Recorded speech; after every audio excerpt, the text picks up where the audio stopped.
Baik pemirsa, sementara itu kami juga akan hadirkan wawancara eksklusif dengan Kepala Pelaksana BPBD Bali, Dewa Made Indra yang mengulas topik penanggulangan dan ketersediaan logistik kebencanaan Gunung Agung. Om Swastiastu. Om Swastiastu. Salam Indonesia, pemirsa Bang TV, apa kabar Anda? Kembali berjumpa dengan saya Jero Jumili, dan saat ini kita akan berbincang-bincang bersama dengan Kepala BPBD Provinsi Bali, Bapak Dewa Made Indra. Rahajang. Rahajang Swastiastu. Kena kucing.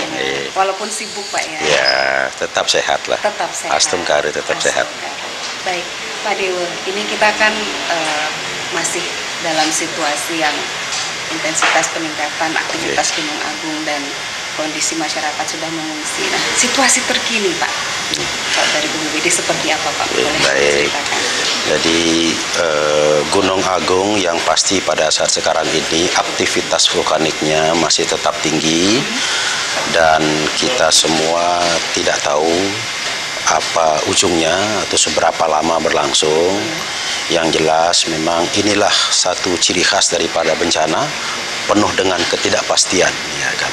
Jadi kalau teman-teman vulkanologi melakukan prediksi-prediksi tentang aktivitas vulkanik Gunung Agung, semuanya itu adalah prediksi yang bingkainya itu adalah probabilistik ya. Artinya semua kemungkinan, tidak ada yang pasti. Oleh karena itu, maka pemerintah harus tetap bisa mengantisipasi, membangun kesiapsiagaan, menghadapi segala macam kemungkinan yang terjadi, termasuk durasi waktu yang kemungkinan panjang. Ya, itu harus kita benar-benar antisipasi dari segi kesiapsiagaan masyarakat, proses untuk mengedukasi masyarakat tidak boleh lelah, ya karena ini menyangkut bahaya. Dan kemudian kemampuan pemerintah untuk menyiapkan dukungan logistik ya, dengan segenap sumber daya yang lainnya harus tetap diupayakan sehingga bisa memenuhi kebutuhan-kebutuhan masyarakat berapapun lamanya. Kita dalam posisi selalu membangun kesiapsiagaan. Kira itu terus ya betul, karena kita belum tahu ujungnya sampai di mana aktivitas Gunung Agung ini. Baik. Nah, sejauh ini berarti itu hal-hal yang sudah Bapak dan tim lakukan.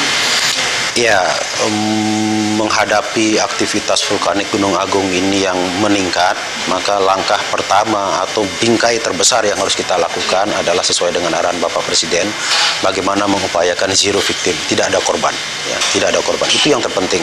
Oleh karena itu, maka peringatan dini yang dikeluarkan oleh vulkanologi menjadi sangat penting. Setiap kali mengeluarkan peringatan dini, ada arahan zona tertentu untuk bebas aktivitas, maka harus dilakukan langkah-langkah cepat untuk membebaskan zona itu dari aktivitas manusia.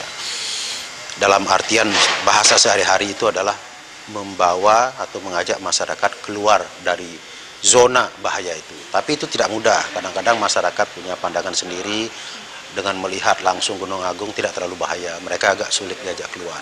Oleh karena itu maka tantangan yang besar sebenarnya adalah bagaimana masyarakat kita terutama di kawasan bahaya itu memiliki kesadaran yang tinggi tentang datangnya potensi bahaya sewaktu-waktu, dan kemudian mereka ikut bersama-sama melihat, mendengar, mengikuti perkembangan aktivitas vulkanik Gunung Agung, dan kemudian semua masyarakat bisa siap siaga untuk sewaktu-waktu kalau ada arahan evakuasi, segera evakuasi.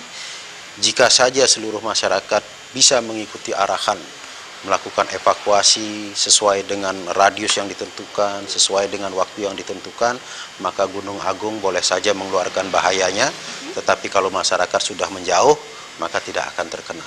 Dan itulah yang terus kita lakukan terus-menerus. Jadi pekerjaan yang tidak habis-habisnya adalah melakukan edukasi terus-menerus kepada masyarakat, agar masyarakat memahami betul, menyadari betul tentang potensi bahaya yang mengganggu keselamatan jiwa ini. Sehingga tidak lagi ada alasan kami belum turun karena gunung hanya mengeluarkan asap. Kami belum turun karena sapi-sapi kami, ternak kami belum kami bawa turun. Kami belum turun melakukan evakuasi karena kebun kami belum panen. Ya, saya kira yang paling penting itu adalah keselamatan jiwa kita, keselamatan jiwa keluarga kita. Hal-hal lainnya kita nomor duakan. Membentuk kesadaran itu butuh proses.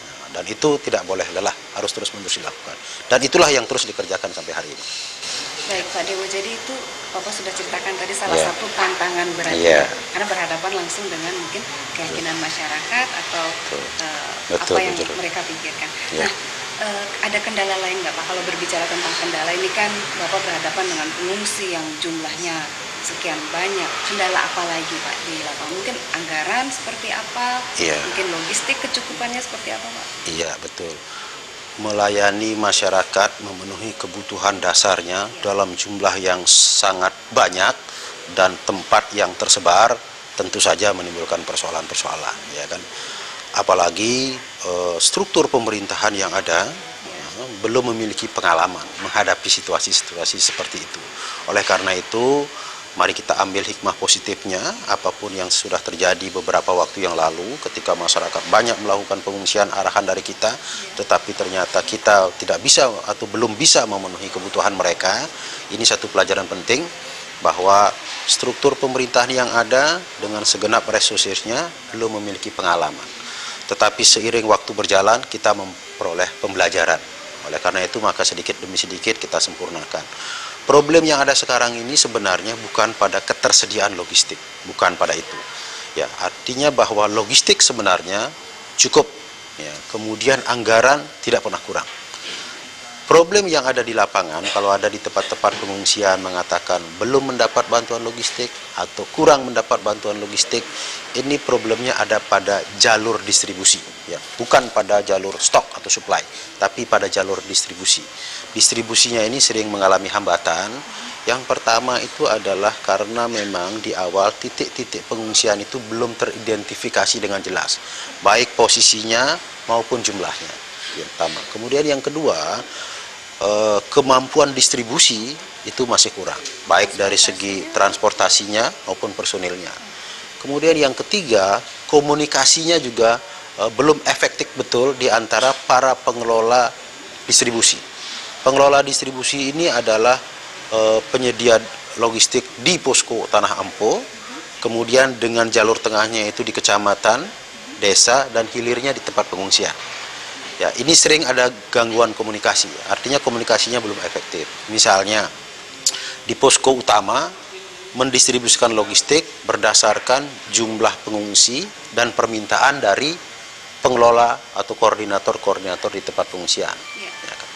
Tetapi teman-teman yang ada di posko-posko tempat pengungsian menganggap distribusi logistik datang seketika, datang dengan tiba-tiba atau di-drop oleh posko Tanah Ampo. Nah, ini kan satu miss. Kemudian yang kedua, miskomunikasi atau ini bisa juga terjadi karena ada keterlambatan. Misalnya yang koordinator tempat pengungsian sudah meminta ke posko utama, tetapi belum datang karena ada kendala-kendala transportasi ataupun personel. Ada yang Iya, betul. Salah satunya itu. Jadi kemudian yang berikutnya juga pada gudang logistik di tingkat medium. Nah, kalau utamanya hulunya kan ada di Tanah Ampo, mediumnya di kecamatan, hulunya itu di tempat pengungsian. Nah, di tempat pengungsi di kantor kecamatan yang merupakan medium ini juga sering ada kendala. Kantor camat tidak memiliki gudang yang memadai, sehingga kemampuannya menampung logistik sedikit. Padahal dia harus mendrop logistik ke banyak tempat. Sehingga meskipun logistik dialirkan dari Tanah Ampo, dari posko utama, di kantor camat tidak tersedia tempat yang memadai. Sehingga pengirimannya jadi sedikit-sedikit, sehingga terlalu sering. Nah, hal-hal ini kan teknis di lapangan. Ya, teknis di lapangan, tetapi ini pembelajaran penting, hari demi hari kita sempurnakan terus-menerus. Ya. Jadi sekali lagi, masalah logistik ini bukan pada stok atau suplainya, tapi pada distribusi di lapangan. Ya, jadi yang sekarang mendapatkan perhatian adalah jalur distribusi dan sarana. Iya, distribusi lapangan ini yang perlu mendapat perhatian. Yang pertama adalah komunikasinya diperbaiki, ya kan? Jangan sampai ada miss. Ya, yang kedua, gudang-gudang logistik di tingkat medium, karena dari posko utama akan di-drop kantor camat. Kantor camat harus punya tempat yang memadai. Sekarang ini belum memadai. Karena ini mengganggu juga. Tempat yang memadai tidak punya, sehingga drop logistik sedikit demi sedikit, sehingga menjadi merepotkan, ya, merepotkan. Jadi kelambatan. Yang berikutnya juga adalah transportasinya, karena untuk menggerakkan logistik pasti perlu dukungan transportasi. Yang berikutnya mungkin kendala personilnya. Tapi di luar itu, pemberdayaan masyarakat sebenarnya sesungguhnya juga sangat penting. Ketika logistik sudah sampai di kantor camat, di kantor desa, kami menganjurkan warga masyarakat yang berada di tempat pengungsian, dipimpin oleh koordinatornya, bisa proaktif membantu mengambil logistik dengan memanfaatkan sumber daya yang mereka miliki. Karena di tempat pengungsian ada juga warga yang memiliki kendaraan. Tidak salah kalau itu juga digunakan. Sehingga aliran logistik tidak satu arah dari pemerintah saja, tapi masyarakat juga bisa proaktif membantu mengambil. Jika sinergi antara pemerintah dan masyarakat terbangun dengan baik, maka persoalan distribusi logistik sedikit demi sedikit akan berkurang. Itu yang harus kita upayakan terus-menerus, pemberdayaan masyarakat. Ya, Pak Dewo tadi sempat sebentar Pak Dewo mengatakan jika kondisi ini berlangsung dalam kurun waktu yang panjang, yang tidak tahu kapan estimasinya, apa Pak yang perlu dipersiapkan atau sudah dibayangkan oleh pemerintah maupun masyarakat yang perlu disiapkan? Iya betul, Bu Jero. Jadi kita semua tidak tahu berapa lama proses aktivitas vulkanik Gunung Agung ini akan berlangsung. Oleh karena itu maka strategi kita adalah mengantisipasi jika ini panjang, ya kan? Oleh karena itu maka ibaratnya saya meminjam istilah Pak Menko Maritim, jadi kalau perlu maraton jangan sprint. Artinya kecepatan kita, energi kita pun kita siapkan untuk menghadapi hal yang panjang. Implementasinya adalah yang pertama, masyarakat ini harus membangun atau menumbuhkan kesabaran. Ya, karena erupsi yang tidak jelas ujungnya itu menimbulkan rasa ketidaksabaran masyarakat. Terlalu lama berada di tempat pengungsian, hidup seperti itu, dan tanpa kepastian kapan ujungnya.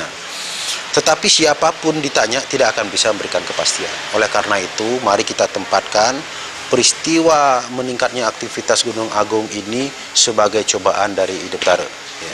Sebagai cobaan, sekaligus juga pembelajaran beliau kepada kita semua untuk membangun kesabaran. Mari kita bersabar semua. Ini adalah cobaan. Dan saya yakini ini adalah sebagai cobaan dari beliau, Tuhan Yang Maha Esa, dari Ide Betara yang berstana di Gunung Agung, supaya rakyat Bali ini memiliki kesabaran, ketangguhan, dan kekuatan, serta kemandirian. Nah, itu pelajaran pertama. Jadi masyarakat, kami mohon mari bersabar, sambil kita membangun kemampuan dan kemandirian. Yang kedua, jajaran pemerintahan, baik pemerintah pusat, pemerintah Provinsi Bali, pemerintah Kabupaten Karangasem, juga harus membangun ketangguhannya, ya, membangun kesabaran, ketangguhannya. Ini diimplementasikan dalam bentuk yang pertama, struktur pemerintahan harus solid, kuat dalam mengantisipasi hal ini jangka panjang. Artinya personil-personil di tingkat pemerintahan Kabupaten Karangasem di provinsi harus memiliki kekuatan menghadapi ini. Yang kedua, anggaran harus disiapkan. Jangan menyiapkan anggaran untuk 1-2 bulan ke depan, tapi siapkan anggaran untuk 1 tahun ke depan. Sehingga 2018 tidak ada kendala anggaran. Kemudian yang ketiga, kemampuan berkoordinasi harus dipelajari. Semua hal yang kurang dalam peristiwa 2 bulan yang lalu harus diperbaiki untuk ke depan. Yang berikutnya, sistem mitigasi untuk mengurangi risiko bencana akibat erupsi Gunung Agung ini harus disempurnakan, dan disempurnakan. Yang pertama, teman-teman vulkanologi belajar terus untuk mempelajari karakteristik Gunung Agung ini yang ternyata sulit diprediksi. Dan sangat istimewa. Iya betul, sangat istimewa, sulit diprediksi. Sehingga dengan demikian teman-teman vulkanologi bisa melakukan prediksi-prediksi yang lebih akurat, ya, lebih tepat. Karena itu sangat penting. Karena hulu dari peringatan dini ini datangnya dari vulkanologi. Hulunya di sana. Kami pemerintah daerah BPBD mengeksekusi atau mengimplementasikan arahan itu. Tetapi kalau arahannya prediksi-prediksinya tidak tepat, maka kami semua akan mengambang. Oleh karena itu teman vulkanologi juga harus belajar. Kemudian yang kedua, kami jajaran penanggulangan bencana, BNPB, BPBD Provinsi, BPBD Kabupaten harus terus menyempurnakan upaya-upaya pengurangan risiko. Membangun sistem peringatan dininya, ya kan, melengkapi sirenenya, kemudian dengan mudah, dengan jelas menentukan ketika vulkanologi mengatakan radiusnya 8 km, maka kami harus dengan cepat menentukan desa ini, dusun ini yang kena. Harus mengungsi. Sebab kalau itu tidak cepat, maka ketika dikeluarkan radius 8 km, maka kami tidak bisa menentukan desa-desa mana kena. Akibatnya masyarakat yang terdampak. Kami keluar atau tidak? Masyarakat penuh keraguan. Ya, tetapi kejadian kemarin ketika vulkanologi menetapkan awas untuk yang kedua ini, menentukan radius bahaya 8 km, 10 km dengan cepat, jajaran penanggulangan bencana dalam hal ini BNPB menyebutkan nama-nama desa yang terkena, 22 desa dengan cepat. Kalau dulu lama identifikasinya. Itu penting.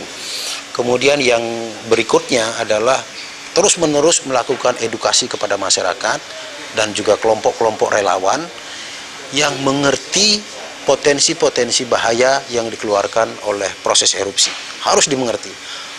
Apa saja bahayanya, bagaimana karakteristik bahayanya, seberapa besar jangkauan bahaya, bagaimana cara menghindarinya. Bagaimana cara mendapatkan informasi datangnya bahaya. Ini terus harus disempurnakan. Sebab kalau masyarakat sudah teredukasi dengan baik, dia mengerti bahayanya, jangkauan bahayanya, cara mendapatkan informasi bahayanya, cara menghindarinya, maka Gunung Agung boleh saja erupsi. Tapi masyarakat kita sudah tidak ada di situ. Kan itu yang terpenting. Kemudian yang berikutnya adalah sistem logistik. Ini yang sering sekali menjadi keluhan semeton kita yang mengungsi. Ini ke depan harus diperbaiki, disempurnakan, terus-menerus. Setiap hari adalah belajar.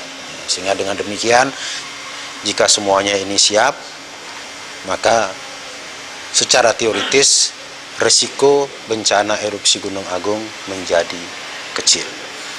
Kita patut bersyukur Gunung Agung ini pelan-pelan mengeluarkan bahayanya. Sehingga ada waktu Ya, mempersiapkan baik. beliau sangat sopan sekali. Sangat sopan sekali. Beliau di Betara yang berstana di Gunung Agung sangat bijak sekali. Sedikit demi sedikit mengeluarkan bahaya. Sebenarnya adalah peringatan bagi kita bahwa gunung ini mempunyai bahaya. Bahayanya tolong dipelajari. Kemudian pelan-pelan dikeluarkan sebenarnya adalah memberi waktu yang cukup kepada masyarakat, kepada pemerintah untuk menyiapkan diri dengan baik. Mungkin pada waktunya beliau benar-benar akan mengeluarkan material-material yang berbahaya itu setelah semua masyarakat dan pemerintah siap. Jadi kita ambil sisi positifnya daripada kita mempersoalkan kenapa penuh ketidakpastian. Nah, karena kalau kita mempersoalkan itu, maka sesungguhnya kita mengabaikan kebijakan, kearifan Ide Betari yang sudah memberikan waktu kita yang cukup untuk menyiapkan diri. Saya kira itu yang terpenting. Baik, Pak Dewa Made Indra, ini menarik sekali karena ada catatan tentunya untuk masyarakat bahwa ini adalah proses pembelajaran dan proses evaluasi setiap hari. Setiap hari. Dan ada catatan sinergi di situ antara masyarakat, kemudian pemerintah dan semua badan lembaga yang terkait. Termasuk swadaya yang ada dari luar juga, Pak. Iya, betul sekali. Baik. Pak Dewa Made Indra, terima kasih banyak atas terima kasih. waktunya. Mudah-mudahan masyarakat kita semakin sabar dan siap menghadapi situasi terburuk. Terima kasih banyak, Pak. Terima kasih dan tetap banyak. sehat, Pak. Karena Tetap ini sehat. panjang, Pak. Astunggaru tetap sehat. Astunggaru. Baik, pemirsa, demikian tadi bincang-bincang bersama Bapak Dewa Made Indra, Kepala BPBD Provinsi Bali. Saya Juri Juming pamit undur diri. Saya tutup dengan para mesanti. Om Santi, Santi, Santi.